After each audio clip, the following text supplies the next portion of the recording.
Sağ olay dünya bilsin. Sağ olay dünyamız bilsin.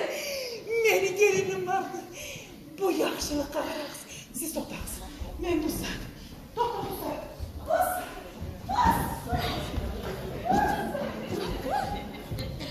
Qarasam qaramaysan, almasam soramaysan. Aytam seni. Anam! Karabansma yavrular!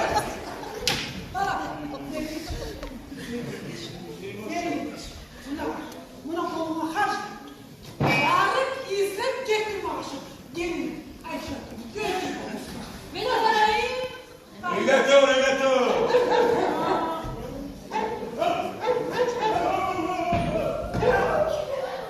Bir araba gelip toxtadı. Yavrular çıkıldı.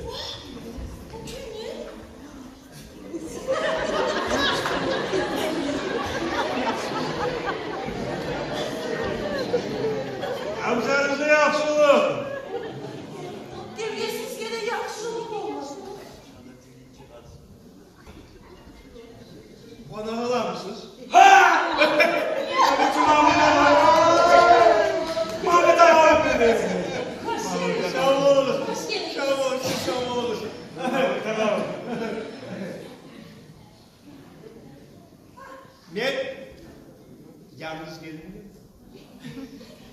Sizge savgatım var. Ne sizge? Gelin alı gelin. Hey. Adetli bozma. Bu ya ayol var. Ayşe'si.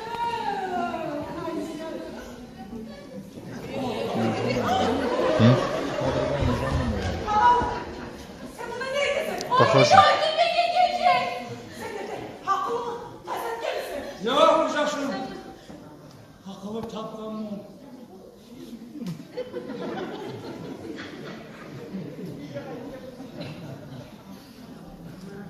Salut!